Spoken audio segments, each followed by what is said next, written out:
కేంద్ర ఎన్నికల సంఘం జగన్మోహన్ రెడ్డిపై కన్నెర్ర చేసిందా? వాలంటీర్లని అడ్డం పెట్టుకొని రానున్నటువంటి ఎన్నికల్లో గెలవాలన్నటువంటి జగన్మోహన్ రెడ్డి వ్యూహం చెల్లాచెదురైందా అంటే అవుననే సమాధానం ఇస్తున్నారు కొంతమంది రాజకీయ విశ్లేషకులు. ఇక ఇదే అంశానికి సంబంధించి మనతో మాట్లాడేందుకు ప్రముఖ రాజకీయ విశ్లేషకులు, ప్రముఖ సీనియర్ జర్నలిస్ట్ సిఎస్ రావు గారు మనతో ఉన్నారు. సార్తో మాట్లాడదు. సార్ నమస్తే. సార్ నమస్తే. సార్, కేంద్ర ఎన్నికల సంఘం జగన్మోహన్ రెడ్డికి చుక్కలు చూపిస్తుందని, జగన్మోహన్ రెడ్డిపై కన్నెర్ర చేసిందని, అందులో భాగంగానే రానున్నటువంటి ఎన్నికల్లో జగన్మోహన్ రెడ్డి వాలంటీర్ని అడ్డం పెట్టుకొని గెలవాలనుకున్నారు. కానీ ఆ వ్యూహాన్ని కేంద్ర ఎన్నికల సంఘం చెల్లాచెదురు చేసింది అంటూ ఒక వార్త ఇప్పుడు సోషల్ మీడియాలో చక్కర్లు కొడుతూ ఉంది. ఏంటి సార్, ఆ వార్తలో వాస్తవం ఉందా? ఒకటి ఏంటంటే, మనం కనుక గమనించినట్టయితే కనుక తాడేపల్లి వ్యూహం మొదటి నుంచి కూడా ఎలా ఉందంటే 2024 ఎన్నికల్లో గెలవాలంటే మనకు వాలంటీర్లు ఒక్కళ్ళే సరిపోతారు అనేటువంటి ఒక యాంగిల్లో ఆలోచించింది. వాలంటీర్ల ద్వారా ప్రచారం చేయటం, వాలంటీర్ల ద్వారా మనం ఓట్లు రాబట్టుకోవటం, ఇవన్నీ చేయాలి అనేటువంటి ఒక ఆలోచన చేసింది. దాంట్లో భాగంగా టీచర్స్ని పక్కన పెట్టాలనుకుంది. టీచర్స్ని బోధనకి పరిమితం చేస్తూ ఎన్నికల విధుల నుంచి బహిష్కరిస్తూ వాళ్ళని నిషేధిస్తూ ఒక ఉత్తర్వు కూడా తీసుకొచ్చింది. ఆ తర్వాత వాలంటీర్లకి మొత్తం అప్పచెప్పేసింది. సో వాలంటీర్ల వ్యవస్థను బలోపేతం చేశారు. వాలంటీర్లకి సేవారత్న, సేవా చక్ర ఇలాంటి బిరుదులు ఇచ్చింది. ఈ మధ్యకాలంలో జగన్మోహన్ రెడ్డి వాళ్ళతోటి మీటింగులు పెట్టి మీరే నన్ను గెలిపించాలని చెప్పేసి వాళ్ళ మీద టార్గెట్ పెట్టారు. దానికి గాను ప్రతిఫలంగా వాళ్ళకి ఒక తాయిలాలు కూడా ప్రకటించారు. వాళ్ళకి కొంత రుసుము కూడా ఇచ్చారు అదనంగా. తర్వాత ఇప్పుడు ఒక 500 రూపాయలు కూడా అదనంగా ఇస్తాము, ఈ 2 నెలల పాటు మీరు ఎక్కువగా పనిచేయాలి, మీరే దగ్గరుండి మొత్తం నడిపించాలి అనేటువంటి యాంగిల్లో పెద్ద వ్యూహాన్ని రచించారు. ఆర్జీవి భాషలో చెప్పాలంటే, ఆర్జీవి సినిమా భాషలో చెప్పాలంటే ఒక పెద్ద వ్యూహాన్ని తాడేపల్లి రచించింది. రచించినటువంటి క్రమంలో దానికి మళ్ళా పొదును పెడుతూ ప్రతి 50 మంది ఓటర్లకు 50 ఓటర్లకి ఒక గృహ సారథులను ఏర్పాటు చేసింది. ఆ గృహ సారథుల్ని వాలంటీర్లతోటి అనుసంధానం చేసింది. అనుసంధానం చేసి చేసినటువంటి కార్యక్రమాలు ఏమున్నాయి అని అంటే, వై ఏపీ నీడ్స్ జగన్ అనేటువంటి ఒక కార్యక్రమం పెట్టారు. ఆ కార్యక్రమం పెట్టి వాళ్ళకి టార్గెట్లు పెట్టి అది ప్రచారం చేయాలి అని చెప్పి అదొకటి పెట్టారు. తర్వాత దానికన్నా ముందు గడప గడపకు వైఎస్ఆర్ కాంగ్రెస్ పార్టీ అని ఒక ప్రోగ్రాం పెట్టారు. ఆ తర్వాత ఏం చేశారు, ఆడుదాం ఆంధ్ర అని ఒక ప్రోగ్రాం పెట్టారు ఇటీవల.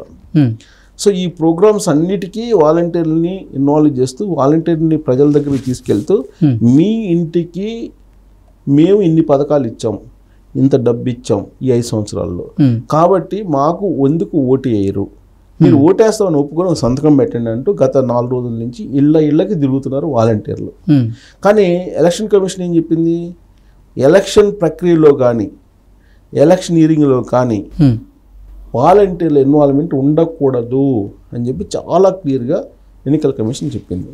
కానీ ఎన్నికల కమిషన్ ఆదేశాలని ఏ మాత్రం పట్టించుకోకుండా జగన్మోహన్ రెడ్డి ముఖ్యమంత్రి హోదాలో డైరెక్ట్గా వాలంటీర్లతోటి సమావేశాలు పెట్టారు.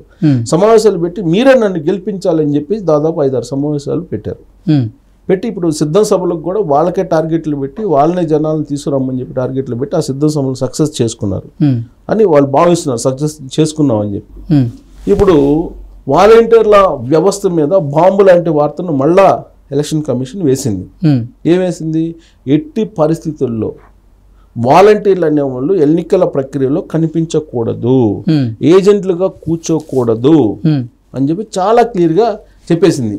అసలు ఇంకా కనుక అగ్రెసివ్గా వెళ్తే, ఎలక్షన్ కమిషన్ చెప్పిన దానికి ఇంకా అగ్రెసివ్గా వెళ్ళాలి, వాళ్ళు చెప్పేది ఏదో చెప్తారు, మనం చేసేది చేద్దామని చెప్పి జగన్మోహన్ రెడ్డి కనుక ఆదేశాలు ఇచ్చి ఈ వాలంటీర్లను కనుక ఏజెంట్లకు కూర్చోబెట్టమో, లేదంటే ఈ ఎన్నికల ప్రక్రియలో చురుగ్గా కనుక పార్టిసిపేట్ చేసినట్టు కనుక ఉంటే, ఆల్రెడీ కలెక్టర్లు ఆదేశాలు జారీ చేశారు. ఎప్పుడు, గురువారం రోజు క్లియర్గా ఆదేశాలు జారీ చేశారు. ఎవరైనా సరే వాలంటీర్లు మీ దగ్గరికి వచ్చి ప్రలోభ పెట్టినా, మీ దగ్గరికి వచ్చి ఏదన్నా మాట్లాడుతున్నా ఎలక్షన్కి సంబంధించి, మీరు ఇమీడియట్గా ఫోటోలు వీడియోలు తీసి మాకు పంపించండి అని చెప్పి కలెక్టర్లు ఆదేశాలు చేశారు. అంటే ఢిల్లీ కేంద్ర ఎన్నికల కమిషన్ ఎంత సీరియస్గా ఉంది ఈ వాలంటీర్ వ్యవస్థ మీద అనే దానికి ఈ ఒక్క ఆర్డరు నిదర్శనం. కలెక్టర్లు చాలా క్లియర్గా వెబ్సైట్ అడ్రస్ ఇచ్చారు, లింక్ కూడా పంపించారు. ఎలక్షన్ కమిషన్ వెబ్సైట్లో మీరు అప్లోడ్ చేయండి ఫోటోలు, అప్లోడ్ చేసింది లేదంటే వీడియోలు, లేదా వాళ్ళ వాయిస్ని కూడా రికార్డ్ చేయమన్నారు. ఒకవేళ ఫోన్ చేస్తే వాళ్ళ వాయిస్ని కూడా రికార్డ్ చేసి మీరు వెబ్సైట్లో మాకు లింక్ పెట్టండి, వాళ్ళ మీద చర్యలు తీసుకుంటామని చెప్పడం జరిగింది. అంటే వాళ్ళు స్వచ్ఛందంగా పనిచేస్తున్నటువంటి వాళ్ళు కాదు, గౌరవ వేతనం తీసుకుంటున్నారు. గౌరవ వేతనం తీసుకుంటూ ప్రభుత్వ సొమ్ము అంటే ప్రజా సొమ్ము, వాళ్ళు కూడా ప్రభుత్వ ఉద్యోగుల మాదిరిగానే వస్తారు. గౌరవ వేతనం తీసుకుంటున్నప్పటికి కూడా వాళ్ళు ప్రభుత్వ ఆధీనంలో పనిచేస్తున్నారు. ప్రభుత్వ ఆధీనంలో అంటే వైఎస్ఆర్ కాంగ్రెస్ పార్టీ తరఫు నుంచి పనిచేస్తున్నారు. ఇంకొకటి, విజయసాయిరెడ్డి తొలి రోజుల్లోనే ఈ వాలంటీర్లని అనౌన్స్ చేసినప్పుడు వీళ్ళు వైఎస్ఆర్ కాంగ్రెస్ పార్టీ కార్యకర్తలు, మేము వైఎస్ఆర్ కాంగ్రెస్ పార్టీ కార్యకర్తలని వాలంటీర్లుగా పెట్టామని చెప్పి ఆయన క్లియర్గా చెప్పారు. ఆ వీడియో కూడా ఎన్నికల కమిషన్కి పంపించారు తెలుగుదేశం పార్టీ అలాగే విపక్షాలు. కాబట్టి ఈ ఎవిడెన్స్లు, అలాగే జగన్మోహన్ రెడ్డి మీటింగ్లు పెట్టారు, ఆ మీటింగ్ల ఎవిడెన్స్లు కూడా ఆల్రెడీ కంప్లైంట్ చేశారు. తెలుగుదేశం పార్టీకి సంబంధించినటువంటి పొలిట్ బ్యూరో మెంబర్ వరలరామయ్య రాష్ట్ర ఎన్నికల కమిషన్ కలిసి గురువారం రోజు కంప్లైంట్ చేశారు, వీడియోలు పెట్టారు, ఆధారాలు, వాలంటీర్లు ఏ విధంగా పనిచేస్తున్నారని. కొంతమంది ఎమ్మెల్యే అభ్యర్థులు ఏం చేస్తున్నారు, తాయిలాలు ప్రకటిస్తున్నారు, స్వీట్లు డబ్బులు ఈ వాలంటీర్లతో పనిచేస్తున్నారు, ప్లస్ వాలంటీర్లకు కూడా అదనంగా కొంత పారితోషికం ఇస్తున్నారు. ఇది ఎన్నికల కమిషన్కి తెలియజేశారు. తెలియజేసి వీళ్ళ మీద వాలంటీర్ల మీద చర్యలు తీసుకోవాలి అని చెప్పి వాళ్ళు ఆధారాలతో బయట కంప్లైంట్ చేస్తే ఢిల్లీ కేంద్ర ఎన్నికల కమిషన్ చాలా సీరియస్గా రియాక్ట్ అయింది. రియాక్ట్ అయ్యి వాళ్ళని ఎట్టి పరిస్థితుల్లో కూడా దగ్గర రానివ్వదు ఎన్నికల ప్రక్రియకి.